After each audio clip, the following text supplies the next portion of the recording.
गंधारीत गौण खनिजाच्या अवैध उत्खननाचा आरोप, वृक्षतोड व निकृष्ट वनकामांनी वनविभागाच्या कारभारावर प्रश्नचिन्ह।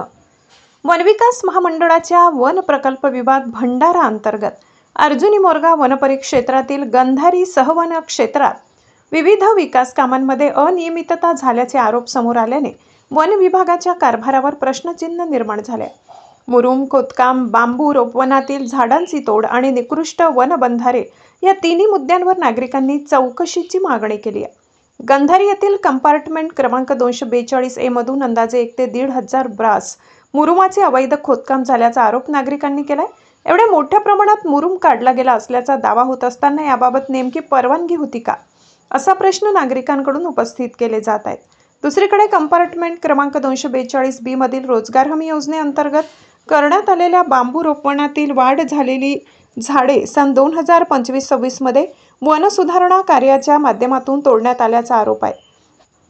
शासनाच्या निधीतून तयार करण्यात आलेल्या रोपवनातील झाडांची तोड नेमकी कोणत्या नियमांतर्गत करण्यात आली याची चौकशी करण्याची मागणी होत आहे। कंपार्टमेंट क्रमांक 244 व 245 मधील नाल्यावर उभारण्यात आलेले वनबंधारेही निकृष्ट दर्जाचे असल्याचा आरोप करण्यात आलाय। बांधकामातील दगड व लोखंडी जाळी निघाल्याचे नागरिकांचे म्हणणे असून त्यामुळे कामाच्या गुणवत्तेवर गंभीर प्रश्न उपस्थित झाले। शासनाच्या निधीतून झालेल्या या कामांची तांत्रिक तपासणी करण्याची मागणी जोर धरत आहे। या प्रकरणी संबंधित क्षेत्र सहाय्यकाशी संपर्क साधला असता घटनास्थळी पंचनामा करण्यात आल्याची माहिती देण्यात आली।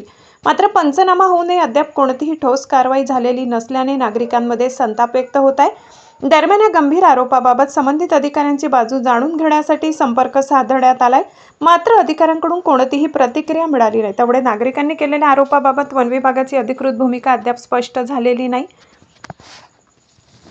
पंचनामा झाला असेल तर पुढील कारवाई कुठे थांबली? मुरुम खोदकाम कामाची जबाबदारी कोणाची? बांबू रोपवनातील झाडे कोणत्या आदेशाने तोडण्यात आली आणि निकृष्ट कामाला जबाबदार कोण? या प्रश्नाची उत्तरे आता वन विभागाकडून अपेक्षित आहे। तसेच शासनाच्या निधीचा अपव्यय झाल्याचे निष्पन्न झाल्यास संबंधितांकडून वसुली करावी अशी मागणी केली आहे।